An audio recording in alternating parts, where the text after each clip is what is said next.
Because we know that the best learning, the most effective learning for students comes from teachers who plan and prepare for excellence with their students. That's what we need in our county. We must ensure that our students are college and career ready, prepared not just to participate in the Georgia economy, but in the international economy. It is our responsibility as educators to provide a high-quality teaching and learning experience for our students. The conference will equip building leaders and teacher leaders to be skillful in the ways that are necessary to plan and prepare with consideration for STARS. Students, time, assessment, resources, teaching techniques, and standards. STARS. By the end of the conference, participants should walk away with answers to the following questions. Who are our students, and how do we use data to meet their academic needs? What do our students need to learn how to read? When will we know our students have learned, and how will we respond? How do we teach students to learn? And why do planning and preparation equal academic achievement? I know that we have to be data-driven. Every office, every agency that we're reporting to, everyone that we're accountable to are asking us about data, asking us what we're doing with the data to improve our practice, to improve our systems. You know, I want you to know that I have been studying your academic achievement plan. I've gone through it backwards and forwards. I've got a better sense of what you all are doing collectively as an institution, as an agency, as a district. And I want you to know that I really want to affirm Clayton County School District. That is literacy across the district, interdisciplinary literacy across the district, critical thinking, and integrated technology. The main thing that I have come to grips with every single thing that I've read about your district, you all are literacy focused. Wanting to make sure that your children understand what it means, to be literate beyond this notion of this kind of classroom setting.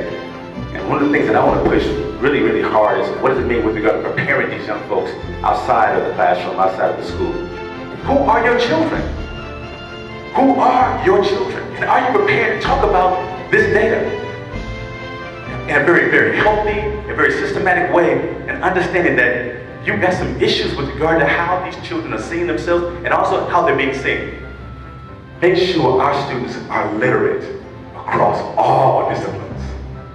If you look at the numbers of people who were being targeted to lose their homes across our country, there were people who were illiterate.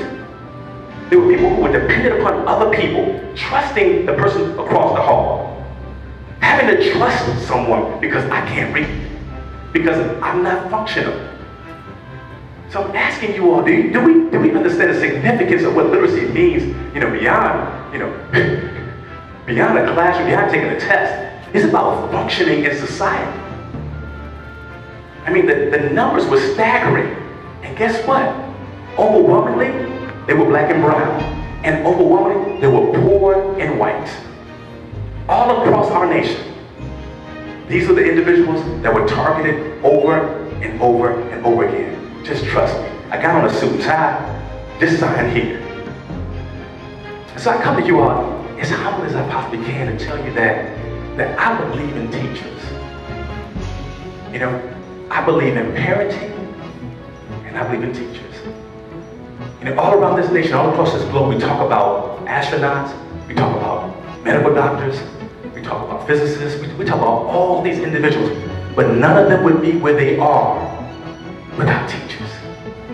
None of them. For me, and I'm speaking for me, there's no more important job in this world other than parenting than being a teacher. You all hold the promise of so many in your hands, and you can uplift them, you can cultivate them, you can empower them, you can embrace them, you can hold them, you can love them, or you can shatter their dreams. That's how much power you have. What will you do to make sure that Clayton County receives the kinds of accolades it deserves to see and to reach and to touch all children?